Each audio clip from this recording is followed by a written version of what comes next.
In a world where power is often measured by wealth, alliances, and influence, a young man from Burkina Faso rose without any of it.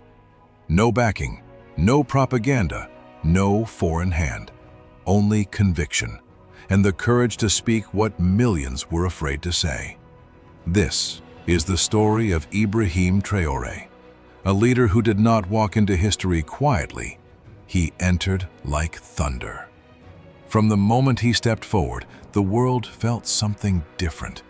Not the rehearsed speeches of politicians, not the polite diplomacy of global meetings, but a voice filled with raw truth.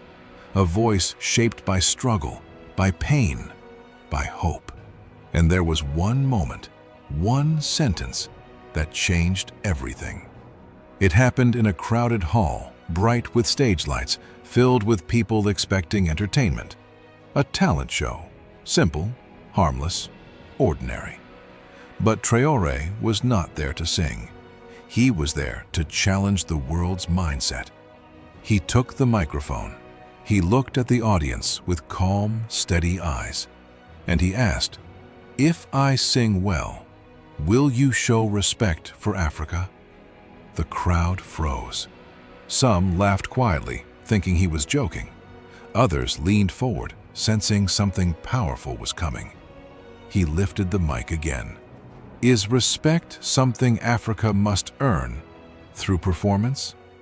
He paused, letting the weight of the question settle. Why must we impress to be accepted? Why must we sing to be treated with dignity? Why must our value depend on how well we entertain you?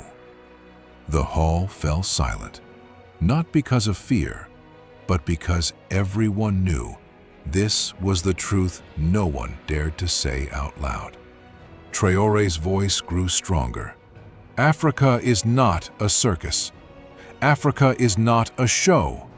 Africa is not a continent that needs applause to prove its worth. Somewhere in the room, someone clapped softly. A single clap, then more, then louder. But Traoré raised his hand. Do not clap for words. Clap only when Africa stands tall on its own terms. Clap when Africa is respected, not pitied. Clap when Africans no longer have to beg for recognition. He looked around the hall, eyes burning with purpose. If I sing well today, your applause will last 5 seconds.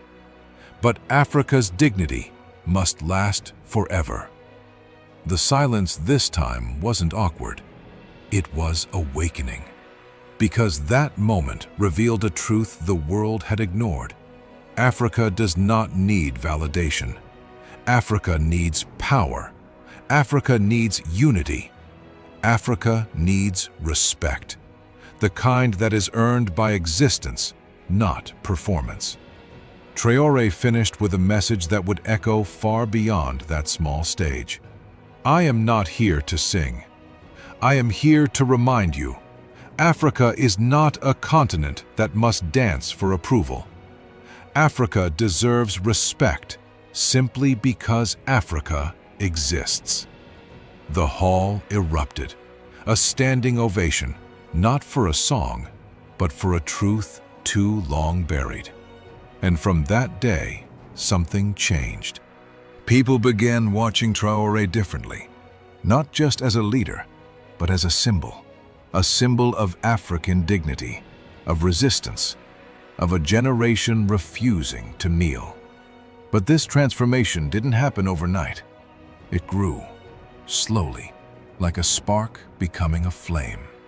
Across Africa, young people started sharing his clips, not because they admired his uniform, but because they recognized something in him that they rarely saw in modern leadership. Authenticity. A leader who didn't read speeches from paper, who didn't bow his head before powerful nations, who didn't speak in the language of empty diplomacy. His voice carried the weight of people who had suffered and the hope of people who still believed. For the first time in years, Africa had a leader who spoke with fire, not fear. Traoré showed the world that courage does not require a battlefield.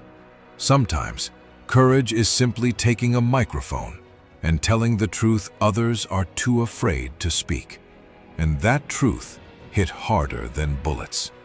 He spoke about Africa's stolen resources.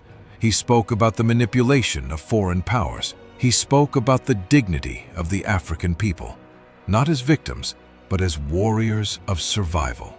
Every word echoed with a clarity that could not be ignored. He didn't speak to please. He spoke to awaken. And that's why his words traveled far beyond Burkina Faso. From Dakar to Lagos, from Accra to Johannesburg, from Nairobi to Bamako, his message moved through people like electricity. Africans finally saw someone saying what they had whispered for years. Traoré was not just a president, he was becoming a mirror, reflecting Africa back to itself. Not the Africa shown in Western headlines, not the Africa used in charity campaigns, but the Africa of strength, the Africa of pride, the Africa that refuses to kneel.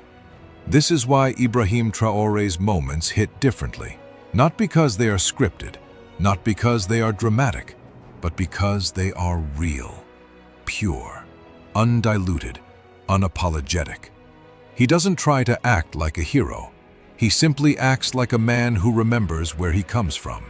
The dust, the struggle, the people who walk miles for water, the children who grow without schools, the farmers who work with bare hands. He carries their stories like a shield, and he speaks their truth like a weapon. But this is only the beginning of the story. Because a symbol is powerful, but a movement is unstoppable. Every time Traoré speaks, a new wave of youth feels braver. Every time he challenges the world, another African feels empowered. Every time he stands alone on a stage, millions stand behind him in spirit. The world is beginning to realize something they did not expect. Ibrahim Traoré is not just one man. He is the voice of a generation rising, and you cannot silence a generation. His journey forward will not be easy. Powerful forces will attempt to pressure him, weaken him, distract him. But the truth he carries is heavier than their influence. This new chapter, the chapter Africa is entering, will be written not by fear, but by courage, by unity, by leaders who choose honesty over compromise. And at the center of this awakening stands Ibrahim Traoré, a living reminder that leadership is not about titles, it is about truth. And the truth, once spoken, cannot be undone.